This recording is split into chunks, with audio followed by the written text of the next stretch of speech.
Olá, boa noite. Somos aqui da Igreja de Interlagos, eu sou o pastor Hélio Piovesan Filho, e hoje é dia 14 de setembro de 2025, um domingo, e estamos aqui reunidos para o culto da família, que ocorre todo domingo às 18 horas. Temos também, semanalmente, às terças-feiras, às 20 horas, a Escola da Doutrina Bíblica, você pode participar com a gente. O site da igreja é o www.igrejadeinterlagos.com.br, onde você irá encontrar os nossos horários de cultos, e tem um botãozinho lá também, ao vivo, onde você poderá participar dos nossos cultos. Todos os cultos desta igreja são gravados e disponibilizados no canal do YouTube Igreja de Interlagos. Nós também estamos no Instagram e no Facebook, siga-nos lá. As perguntas podem ser encaminhadas para o Fale Conosco, @igrejadeinterlagos.com.br, o que responderemos com muita alegria. Você também pode encontrar o meu WhatsApp lá, caso você queira conversar comigo. Pediria que você comente, curta e compartilhe e diga de que lugar que você está nos assistindo.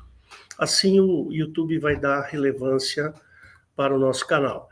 Peço que você se inscreva e ative o sininho das notificações e seja bem-vindo. Bom, dita essas palavras padrão, né? Vamos dar então início à mensagem que hoje eu separei para vocês.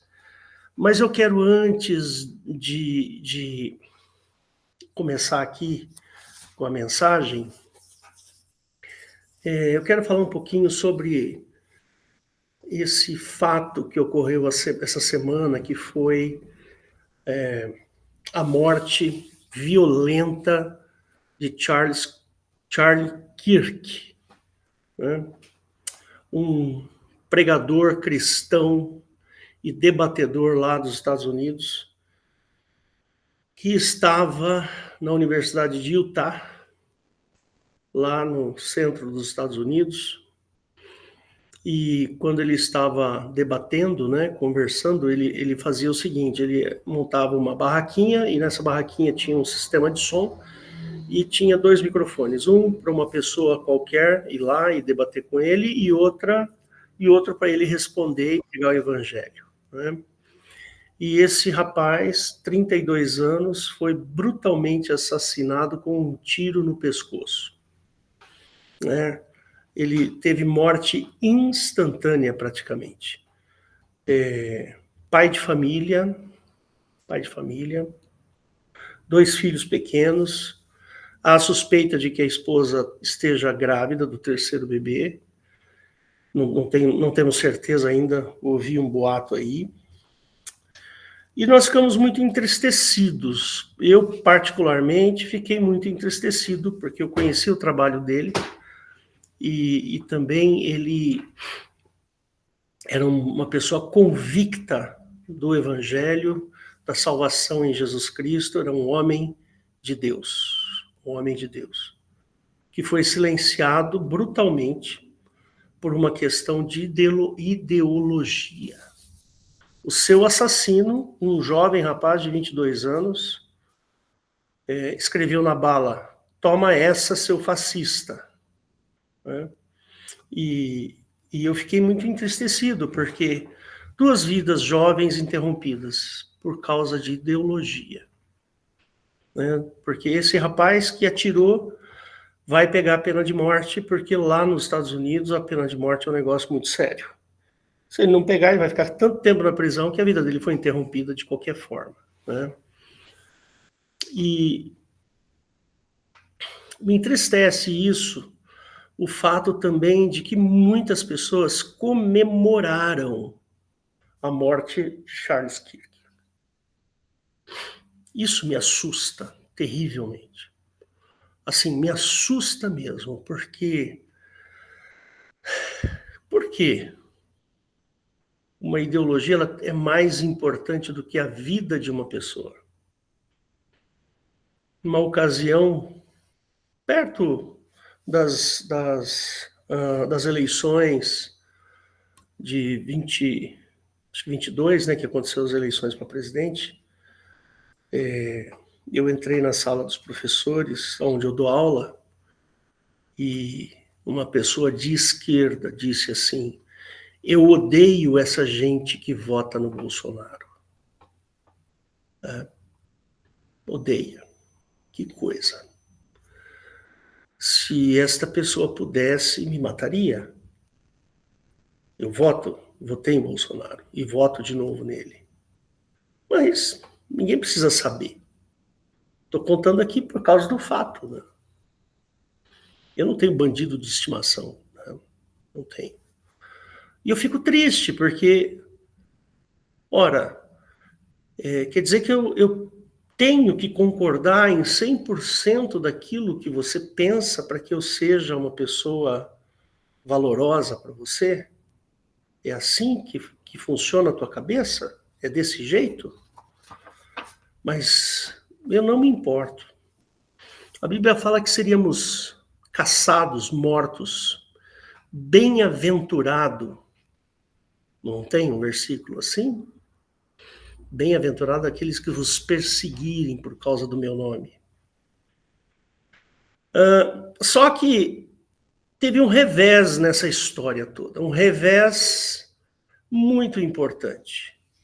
Porque essa demonstração de ódio, né, que o pessoal chama de ódio do bem, né, é a morte do bem. Vamos matar por bem, para o bem da humanidade. Então nós matamos, assim como foi Che Guevara, Fidel Castro, esses tiranos que matavam. Tem uma declaração do Che Guevara terrível, não sei se foi na ONU, onde foi, que ele fala, matamos e mataremos. Né? Então, é muito triste viver num mundo onde você,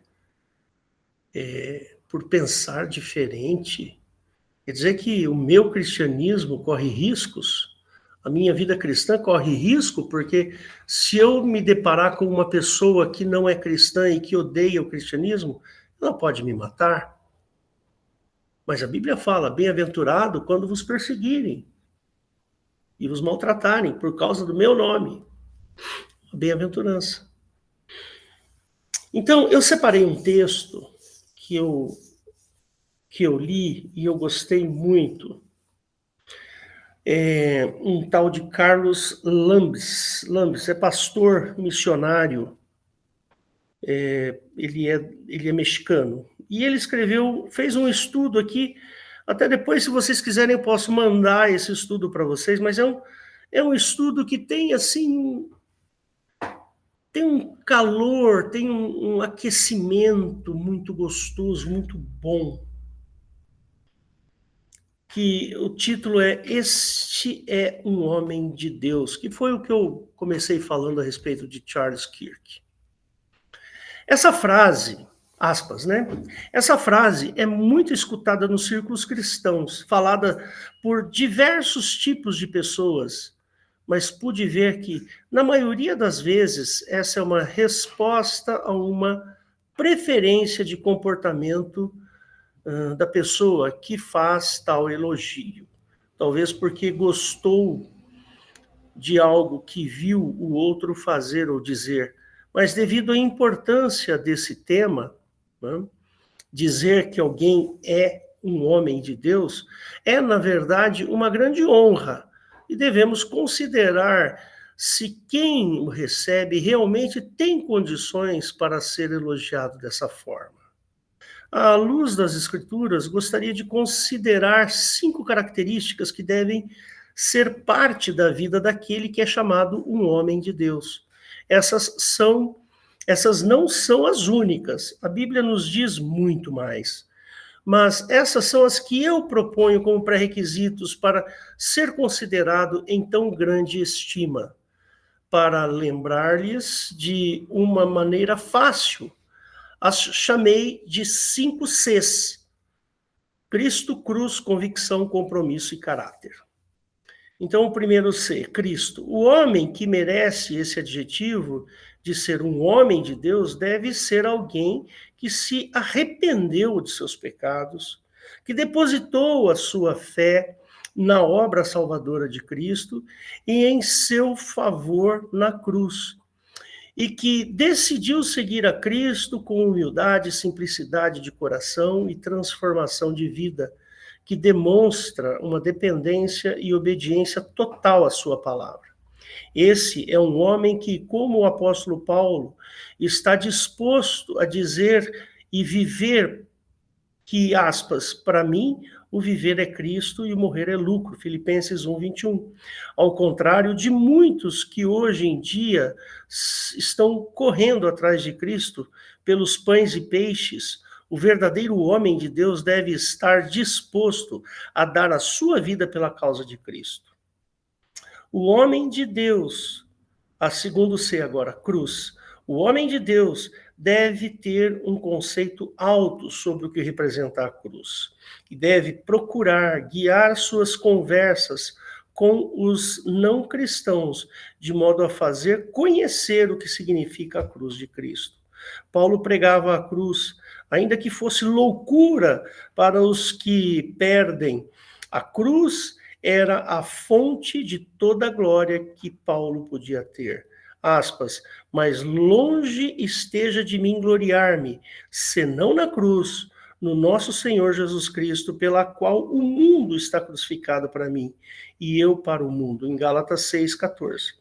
Um homem de Deus entende que o seu chamado a negar a si mesmo, tomar a sua cruz e seguir a Jesus. Está em Marcos 8:34.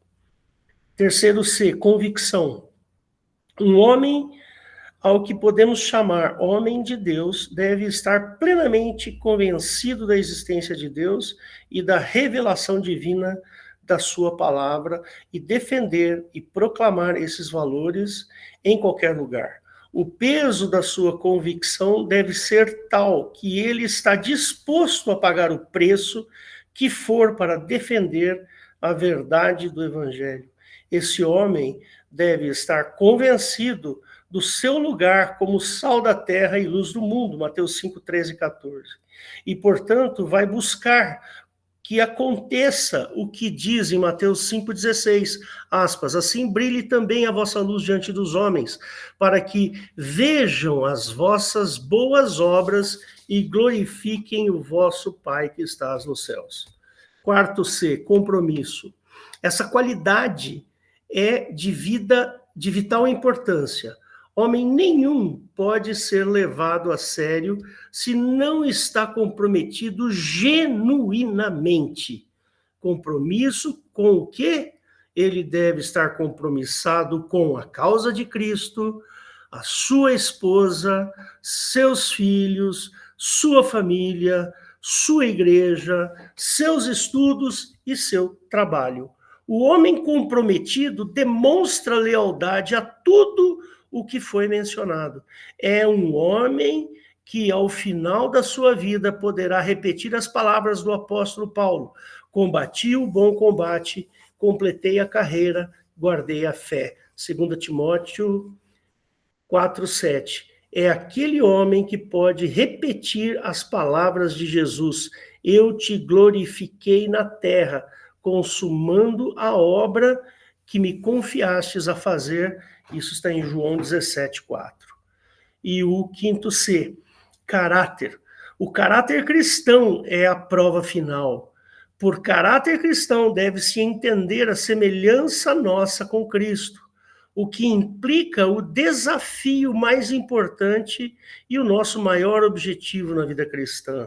Já é que o que nos identifica como filhos de Deus, habitados pelo Espírito Santo, não são os dons, mas os frutos que revelam que existe sabedoria divina correndo em nosso ser. Que seja a nossa meta ser um retrato vivo de Cristo na terra. Quando Paulo fala a Timóteo sobre requisitos para servir, seja como bispo ou diácono, todos têm a ver com caráter. Depois de considerar tudo o que foi dito anteriormente, nossa intenção é que isso nos faça pensar e refletir para poder dizer com uma consciência limpa: esse é um homem de Deus, fecho aspas. Carlos Lambes, traduzido por Juliano Dias dos Santos, um missionário pastor no México. Irmãos, A vida de Charles Kirk foi baseada nessas convicções e outras também. E eu sinto repulsa quando eu vejo alguém como esse sujeito aí, Eduardo Bueno, o tal do Peninha. Procurem depois na internet, vai ver o que esse ser abjeto fala. Eu acho que, como disse a Eliette no começo, a palavra, nós precisamos tomar cuidado com as nossas palavras. Não porque a lei pode nos pegar, não, para que nós não ofendamos os outros. Nós não podemos sair ofendendo as pessoas. Isso não é certo. Sejamos cristãos nessa hora. O Charles Kirk, se você procurar depois, você vai ver os relatos dele propagando o evangelho nas universidades, nessas universidades, onde impera o pensamento marxista, comunista. Eu tenho uma certa tristeza ao saber dessas coisas, porque não estamos falando de uma coisa de bom senso, nós estamos falando de uma coisa de um senso, assim, puramente passional, ou seja, se você pensa do meu jeito, tudo bem, se você não pensa, eu te mato. E o interessante, eu tenho visto aí muitas manifestações, por exemplo, eu vi o Donald Trump, né, quando, alguns anos atrás, quando ele era presidente no primeiro mandato, parece que uma mulher que era de espectro político oposto ao de Trump, uma crítica ferrenha do Trump, e ela morreu, e na hora foram perguntar para ele. Ele fala, eu não estou sabendo, o que aconteceu? Ela morreu hoje, assim, assim, assim. Aí ele fala assim, puxa vida, ela era uma mulher incrível, uma pessoa brilhante, e tal. Isso para mim é muito triste que tenha acontecido.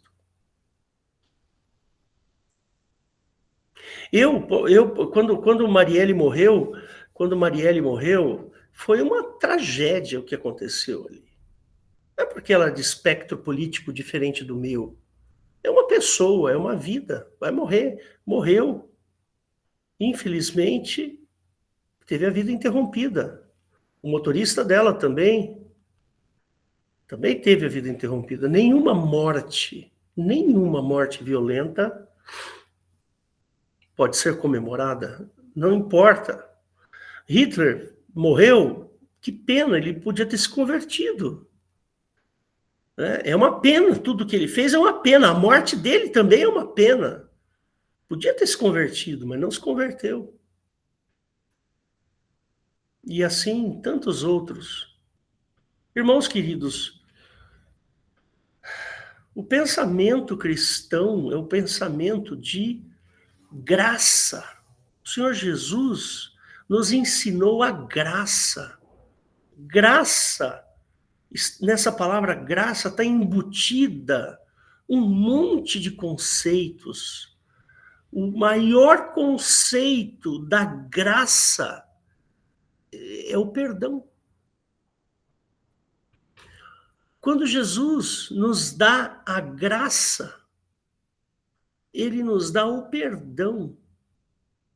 Não importa se eu matei milhões de pessoas, ou se eu não matei nenhuma, ou se eu simplesmente falei palavras torpes, ou simplesmente... Não importa.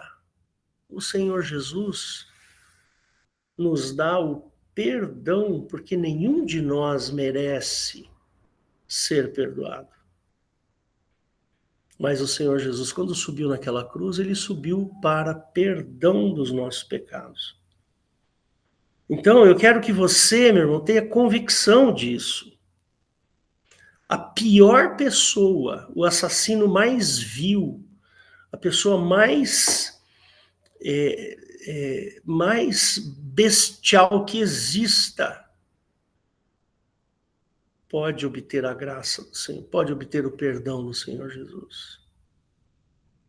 Não importa se ele matou 10 pessoas, se ele estuprou, se ele não roubou, machucou, não importa. Todos nós, todos os homens do planeta Terra têm acesso à graça e ao perdão de Cristo. E mais do que isso, a modificação da sua vida, a mudança do seu comportamento através do arrependimento.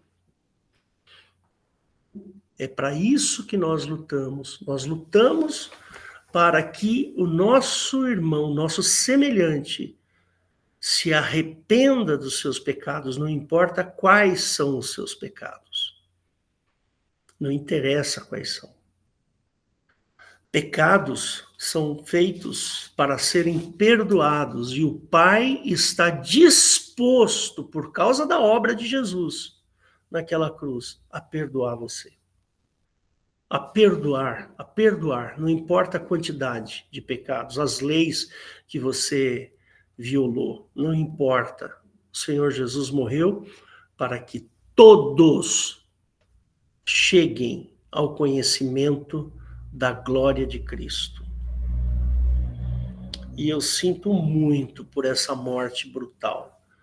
E eu espero que a Igreja de Cristo tenha misericórdia e não comemore jamais a morte de alguém.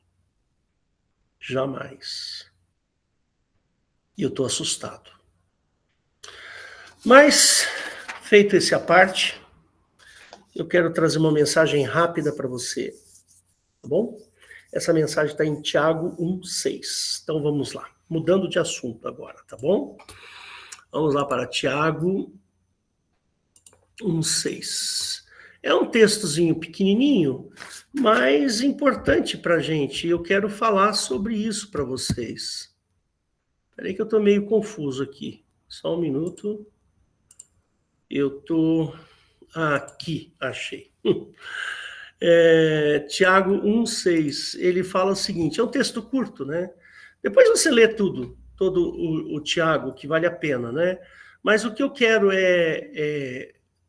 vamos ler do 1 até o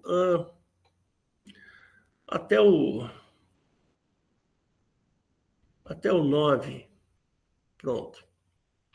Tiago, servo de Deus e do Senhor Jesus Cristo, as 12 tribos que andam dispersas, saúde. Meus irmãos, tende grande gozo quando cairdes em várias tentações, sabendo que a prova da vossa fé opera a paciência. Tenha, porém, a paciência a sua obra perfeita, para que sejais perfeitos e completos, sem faltar em coisa alguma.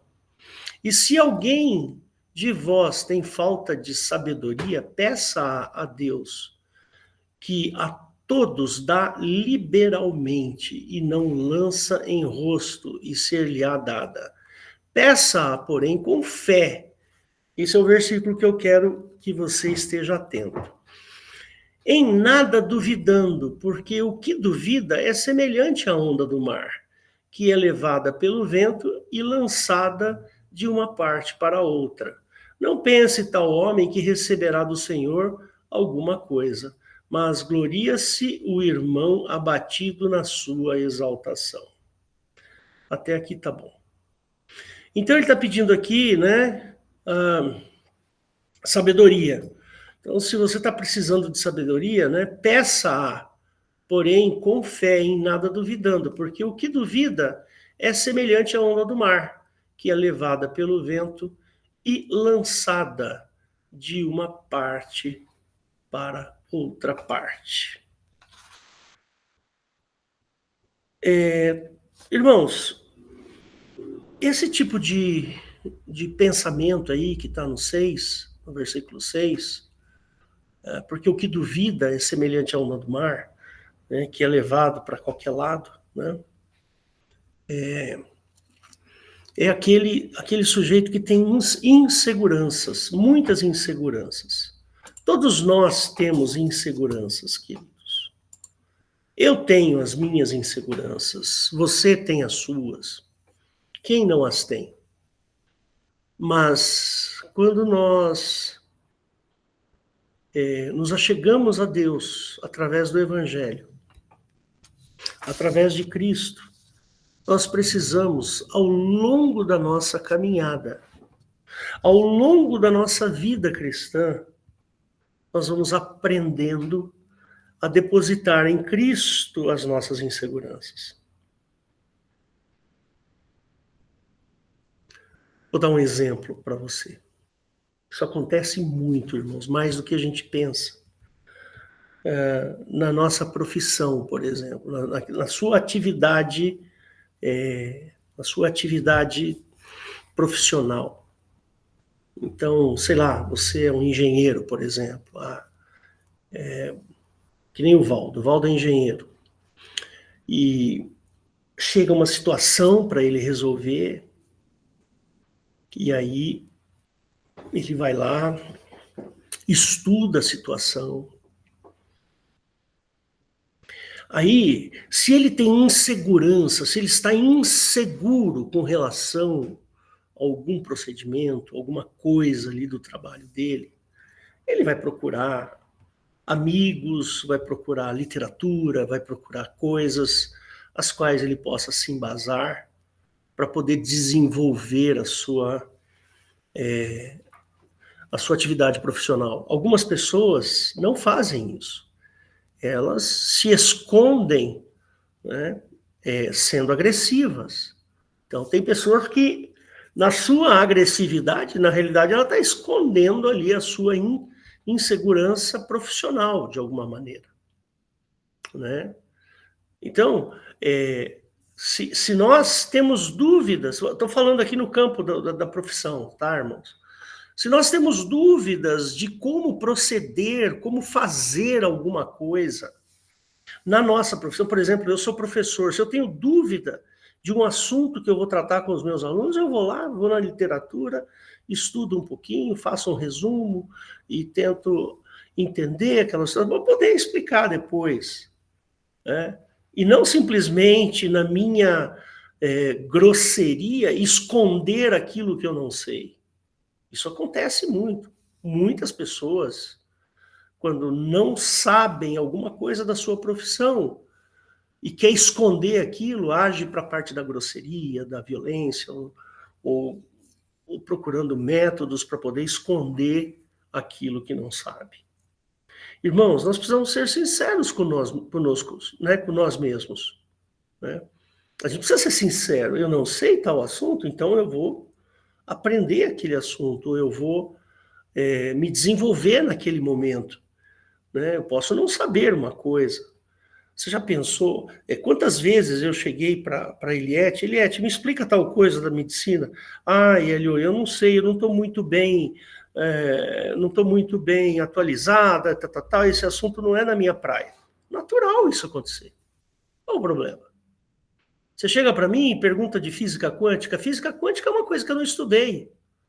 Eu não sei quase nada de física quântica, de mecânica quântica. Eu sou físico de partículas. A minha praia é radioatividade, é desintegração radioativa, é física de partículas, não mecânica quântica. Então não adianta eu ser convidado para dar uma aula de física quântica, porque eu não sei nem por onde começar. E isso acontece com todo mundo. E não é demérito ou derrota não saber. Percebe? O que é demérito, o que é derrota, é aparentar saber. Isso é demérito. Uma pessoa que não conhece aquele assunto e quer aparentar que sabe. Tem aquele ditado, né? A mulher de César, não basta ela ser honesta, ela tem que parecer honesta. Você já deve ter ouvido falar desse ditado. Né? Então, nós precisamos ser honestos com a gente mesmo. O Hélio tem falhas, eu tenho falhas. E eu tenho que ser honesto comigo mesmo nas minhas falhas. Eu posso não saber física, mecânica quântica, e eu tenho que assumir. Eu nunca estudei física quântica, então eu não vou saber falar. E assim vai. Chega um aluno e pergunta algo que você não sabe, então você vai falar, olha, filho, isso daqui eu não estou sabendo muito não, porque eu não estudei direito esse assunto aqui.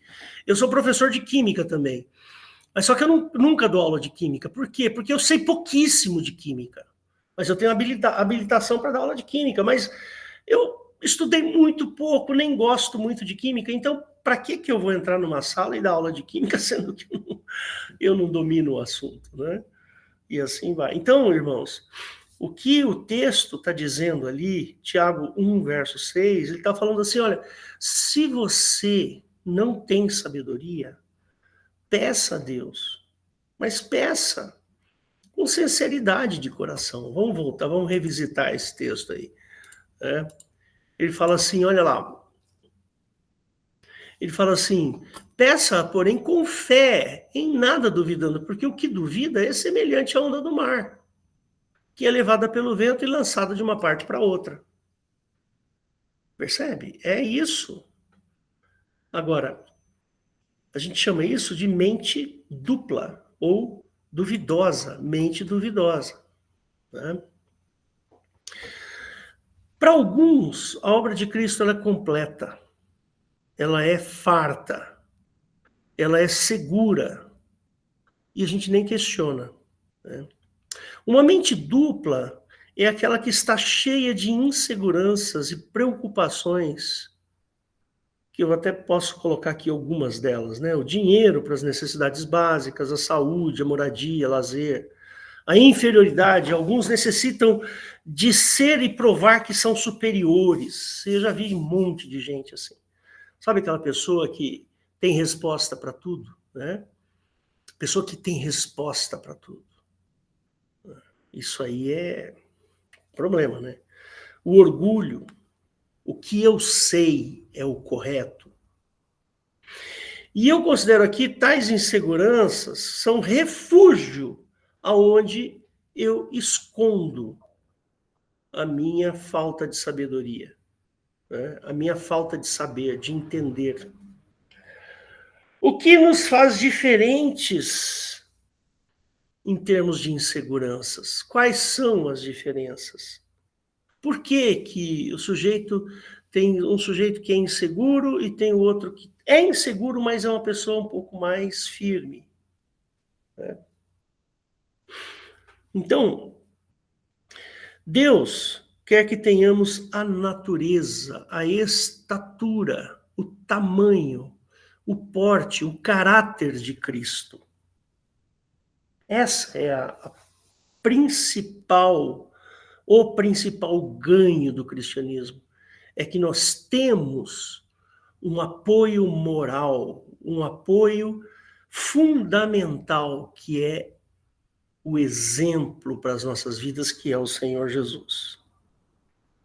Então, irmãos, se você é inseguro, deposite essa insegurança na obra de Cristo.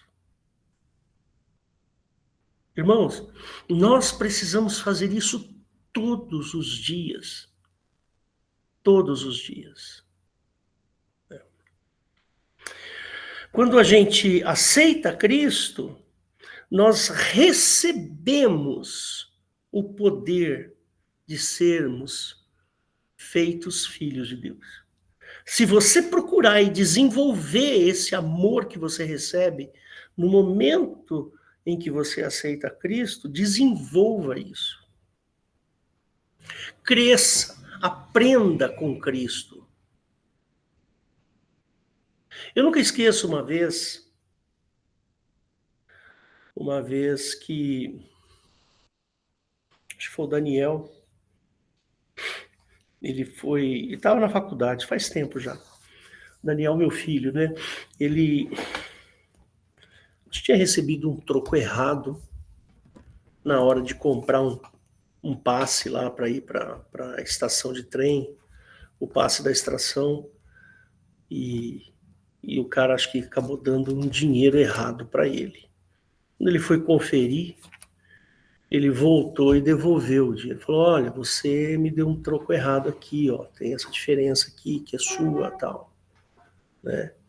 E assim ele procedeu. Ou seja, meu filho, ele não precisava ter devolvido, né? Mas aqui é uma questão de princípio. É uma questão de, sabe, dele olhar e ter empatia no sentido de que, poxa vida, se eu fico com esse dinheiro, o outro vai ficar sem e vai ter que pagar. E vai sofrer. Né? Então, esses princípios que estão enraizados na obra de Cristo. Sabe, não está escrito lá na Bíblia esse princípio. Não está escrito como se fosse um mandamento, devolverás o troco errado e tal, tal, tal. Não, essa atitude, ela está na questão de você olhar e falar, se esse dinheiro vier para mim, a pessoa que ficou sem vai ter que pagar do bolso dela, ela vai sofrer por isso, eu não quero. Eu não quero ser fonte de sofrimento de ninguém. Percebe? E engraçado que o brasileiro é cheio dessas, não é? Cheio dessas questões de querer levar vantagem em tudo e tal, né? Não, nós temos que ser sinceros. Nós temos que ser como Cristo, como Jesus agiria nesse momento, nessa situação. Qual é o comportamento de Jesus? Sabe, uma pessoa que rouba uma caneta, rouba um banco. Percebe? E nós precisamos, assim, sabe, quem devolve uma caneta, devolve $1 milhão, R$ 1 milhão, sei lá. Esse é o aprendizado que nós temos que ter com o Senhor Jesus. Né? E Jesus falou que tudo se resume no amor. Mas não é o amor, daquele amor de ternura, de não, é o amor da abnegação. É o amor do negue-se a si mesmo. É o amor verdadeiro, em que você se coloca no lugar de alguém. Essa é a questão. Então, nós precisamos olhar para a obra de Cristo e enxergar esses princípios, esses pontos básicos, né? Amar por obras, não por palavra. Palavra não. Se a palavra for dita sem a obra, sem seguir as obras, não tem valor nenhum. Nenhum, valor nenhum. Palavras, nós comunicamos, como disse bem a Eliette no começo, mas se não tiver o amor, se não tiver a obra de amor embutida, feita, né, o que vai adiantar? Tá? Então, irmãos, eu não falei tudo o que eu queria, mas eu quero encerrar aqui usando esta figura, né? A figura daquele que se espelha no comportamento de Cristo, no caráter de Cristo.